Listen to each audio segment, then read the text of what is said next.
নমস্কাৰ বন্ধু বান্ধৱীসকল, সম্পূৰ্ণ শিক্ষা ইউটিউব চেনেলটোলৈ আপোনালোকক স্বাগতম জনাইছোঁ। অসম চৰকাৰৰ দ্বাৰা অনুষ্ঠিত কৰিব ওলোৱা ADRE 2.0 থাৰ্ড গ্ৰেড আৰু ফ'ৰ্থ গ্ৰেডৰ এক্সামৰ বাবে আটাইতকৈ দৰকাৰী প্ৰশ্ন কেইটামান আজি এই ভিডিঅ'টোত আলোচনা কৰিম। আজি আমাৰ ভিডিঅ'টোৰ মূল বিষয়বস্তু হৈছে গংগা নদীৰ ওপৰত।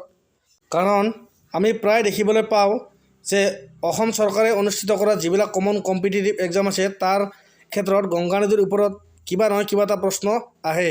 সেইবাবে আজিৰ এই ভিডিঅ'টো মই আপোনালোকলৈ আগবঢ়ালোঁ। গতিকে স্কিপ নকৰাকৈ ভিডিঅ'টো শেষলৈকে চাই যাওক। ১ নং প্ৰশ্ন, গংগা নদীৰ উৎপত্তি স্থল ক'ত? অৰ্থাৎ ক'ৰ পৰা গংগা নদীৰ সৃষ্টি হৈছিল? ইয়াৰ শুদ্ধ উত্তৰ হৈছে গংগোত্ৰী নামৰ হিমবাহৰ পৰা। ২ নং প্ৰশ্ন, গংগা নদী কোন দুখন নদী মিলিত হৈ সৃষ্টি হৈছে? ইয়াৰ শুদ্ধ উত্তৰ অলকানন্দা আৰু ভাগীৰথী নদী। ৩ নং প্ৰশ্ন, অলকানন্দা আৰু ভাগীৰথী নদীৰ সংগমস্থলক কি নামেৰে জনা যায়? ইয়াৰ উত্তৰ দেৱপ্ৰয়াগ। ৪ নং প্ৰশ্ন, ভাৰতৰ কোন কোন ৰাজ্যৰ মাজেৰে গংগা নদী বৈ গৈছে?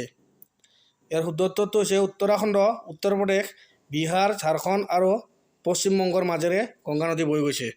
৫ নং প্ৰশ্ন, গংগা নদীৰ মুঠ দৈৰ্ঘ্য কিমান? ইয়াৰ শুদ্ধ উত্তৰ ২৫২৫ কিলোমিটাৰ। ৬ নং প্ৰশ্ন, গংগা নদী কোন কোন দেশৰ মাজেৰে বৈ গৈছে? ইয়াৰ শুদ্ধ উত্তৰ ভাৰত আৰু বাংলাদেশ, এই দুখন দেশৰ মাজেৰে গংগা নদী বৈ গৈছে। ৭ নং প্ৰশ্ন, গংগা নদী ভাৰত আৰু বাংলাদেশৰ মাজেৰে বৈ গৈ ক'ত পৰিছে? ইয়াৰ উত্তৰ বংগোপসাগৰত। ৮ নং প্ৰশ্ন, গংগা নদীক বাংলাদেশত কি বুলি কোৱা হয়? ইয়াৰ উত্তৰ পদ্মা নদী। ৯ নং প্ৰশ্ন, গংগা নদীৰ বাওঁ দিশত থকা উপনদীসমূহ কি কি? ইয়াৰ শুদ্ধ উত্তৰ ৰামগংগা, গোমতী, ঘাগ্ৰা, গণ্ডকী, কোশী, মহানন্দা ইত্যাদি। ১০ নং প্ৰশ্ন, গংগা নদীৰ সোঁদিশত থকা উপনদীসমূহ কি কি? ইয়াৰ উত্তৰ দামোদৰ, সোণ, যমুনা, তমচা ইত্যাদি।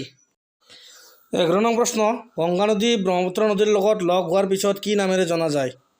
ইয়াৰ শুদ্ধ উত্তৰটো হৈছে মেঘনা নামেৰে জনা যায়, মেঘনা। ১২ নং প্ৰশ্ন, ভাৰতৰ আটাইতকৈ দীঘল নদী কোনখন? আৰু ইয়াৰ শুদ্ধ উত্তৰটো নিশ্চয় আপোনালোকে জানেই, কাৰণ আজি যিহেতু গংগা নদীৰ ওপৰতে আমি আলোচনা কৰিছোঁ ভিডিঅ'টো, গতিকে গংগা নদী হ'ব।